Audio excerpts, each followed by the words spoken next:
আসসালামু আলাইকুম বন্ধুরা। কয়েকটা বিশেষ গুনাহ যা থেকে বিরত থাকলে প্রায় সকল গুনাহ থেকে মুক্তি লাভ করা যায়। তাহলে চলুন দেরি না করে আজকে আমরা সেই কয়েকটি বিশেষ গুনাহ সম্পর্কে জেনে নেব। তাহলে চলুন শুরু করা যাক। 1 নম্বরে গীবত। সবারই জানা এর দ্বারা দুনিয়া ও আখিরাতের নানা বিপর্যয় সৃষ্টি হয়। আজকাল অনেক লোক এই রোগে আক্রান্ত। এর থেকে বাঁচার সহজ উপায় এই যে একান্ত প্রয়োজন ছাড়া কারো সম্পর্কে ভালো মন্দ আলোচনা করবে না, শুনবেও না। নিজের প্রয়োজনীয় কাজ নিজে মশগুল থাকবে। আলোচনা করতে হলে নিজের আলোচনাই করবে, নিজের কাজই তো শেষ করা যায় না, অপরের আলোচনা করার অবকাশ কোথায়। 2 নম্বরে জুলুম।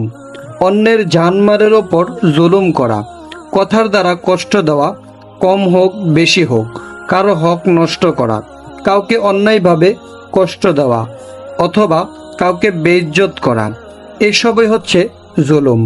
3 নম্বরে নিজেকে বড় মনে করা এবং অন্যদের ছোট মনে করা। এই রূপ থেকে জুলুম ও গীবত জন্ম নেয়।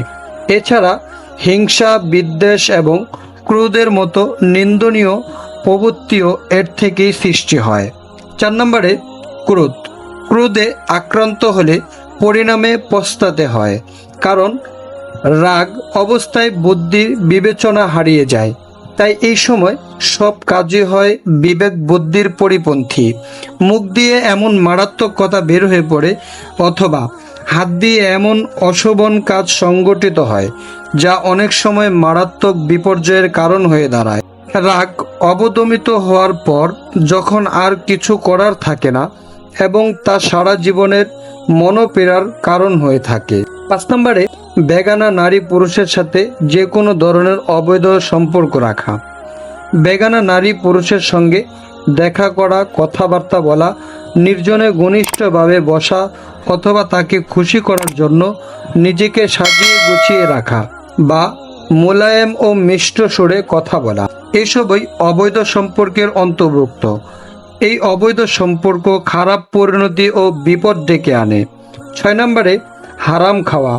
এর থেকে সমস্ত পাপ পঙ্কিলতার জন্ম, কারণ খাদ্যরস থেকে রক্ত সৃষ্টি হয়, সমস্ত শরীরে ছড়িয়ে পড়ে।